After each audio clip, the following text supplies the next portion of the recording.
جراح الأمة الثكلى تنادي فهبوا يا بني قومي أسودا أعيدوا للدنا أمجاد عصر.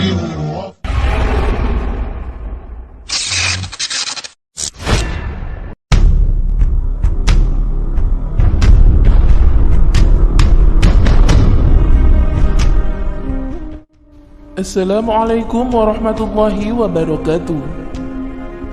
Dalam sebuah riwayat dikisahkan bahwa ketika Allah Subhanahu wa Ta'ala menghendaki untuk membangkitkan makhluk-makhluknya setelah peristiwa hari kiamat, maka dia terlebih dahulu membangkitkan malaikat Jibril, malaikat Mikail, malaikat Israfil, dan malaikat Izrail. Namun dari semua golongan malaikat di atas, malaikat pertama yang dibangkitkan Allah Subhanahu wa Ta'ala adalah malaikat Israfil, yang merupakan makhluk pertama kali dibangkitkan setelah peristiwa hari kiamat. Lalu, malaikat Israfil alaihissalam mengambil sangkakala di Arsy untuk membangkitkan para makhluknya nanti. Setelah kebangkitan para malaikat di atas, Allah Subhanahu wa Ta'ala pun memerintahkan malaikat Ridwan alaihissalam. Dan setelah dia bangkit, Allah Subhanahu wa Ta'ala memberinya perintah, "Wahai Ridwan, hiasilah surga-surga dan runtutkanlah perhiasan-perhiasan untuk Nabi Muhammad SAW dan umatnya." Kemudian Allah Subhanahu wa Ta'ala membangkitkan Buraq, yang merupakan kendaraan Nabi Muhammad SAW saat perjalanan Isra dan Mi'raj. Buraq adalah makhluk pertama yang dibangkitkan Allah Subhanahu wa Ta'ala dari golongan hewan melata. Lalu, Buraq itu mahkota Liwa'ul Hamdi atau bendera pujian, dan dua perhiasan surga ditatangkan kepada para malaikat. Pada saat itu Allah Subhanahu wa Ta'ala memerintahkan kepada para malaikat, kenakan pakaian pada Buraq itu. Lekas, para malaikat pun mengenakan Buraq dengan pakaian dari pelita yang ditetesi dengan batu yakut yang berwarna merah. Tali kendalinya dari batu zamrud yang berwarna hijau, dan dua perhiasan yang berwarna hijau dan berwarna kuning. Setelah itu, Allah Subhanahu wa Ta'ala memerintahkan kepada para malaikat, "Pergilah ke makam Nabi Muhammad SAW." Mereka pun segera pergi dan turun ke bumi, di mana pada saat itu bumi dalam keadaan hampa, sunyi, dan rata. Dan karena keadaan bumi yang seperti itu, para malaikat tidak mengetahui di mana makam Nabi Muhammad SAW. Sesaat, tiba-tiba muncul Nur Muhammad SAW, seperti tiang dalam kuburnya yang bersinar menembus hingga awan langit.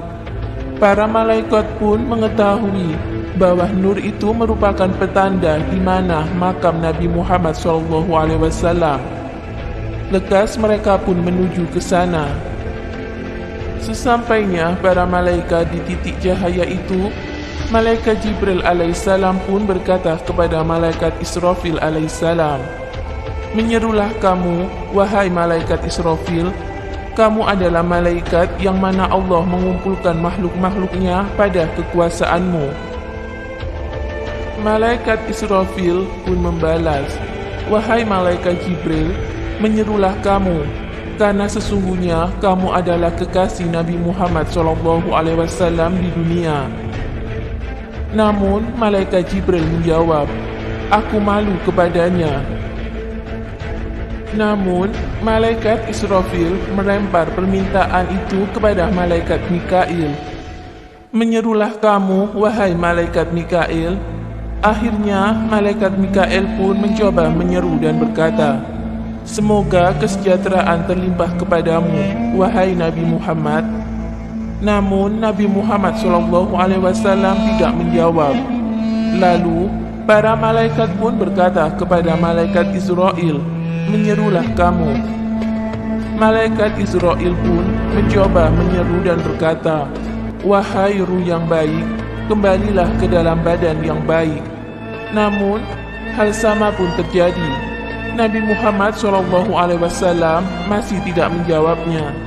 Kemudian malaikat Israfil mencoba menyeru, "Wahai ruh yang baik, masuklah ke dalam badan yang baik."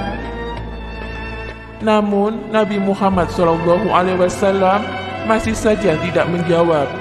Hingga akhirnya malaikat Israel mencoba menyeru dengan kalimat lain, "Wahai ruh yang baik, berdirilah untuk memutuskan hari keputusan, hari perhitungan amal perbuatan, dan hari ditampakkannya amal perbuatan kepada Zat yang Maha Pengasih." Tiba-tiba makam Nabi Muhammad SAW terbelah.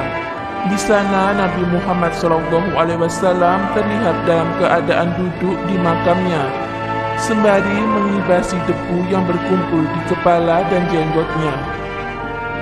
Setelah itu, malaikat Jibril mendekati Nabi Muhammad SAW dan memberikan 2 perhiasan surga dan buruk. Lalu Nabi Muhammad SAW bertanya, "Wahai malaikat Jibril, hari apa ini?"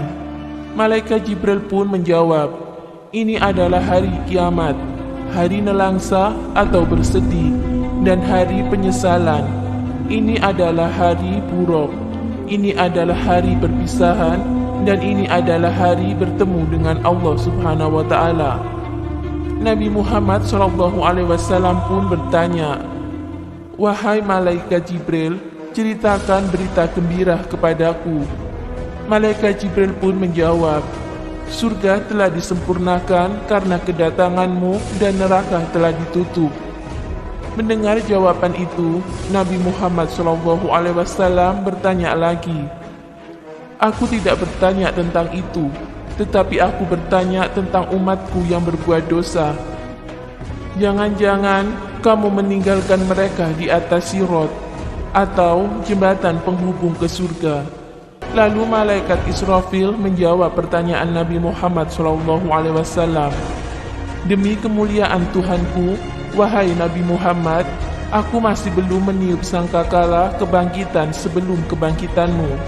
Dengan penuh gembira, Nabi Muhammad SAW pun menjawab, "Sekarang hatiku sudah lega dan tenang."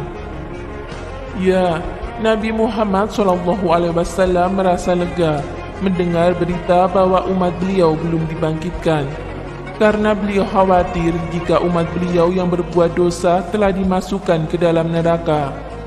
Lalu Nabi Muhammad SAW pun mengambil serta mengenakan mahkota dan perhiasan itu, lekas menaiki buruk. Wallahu a'lam bishawab.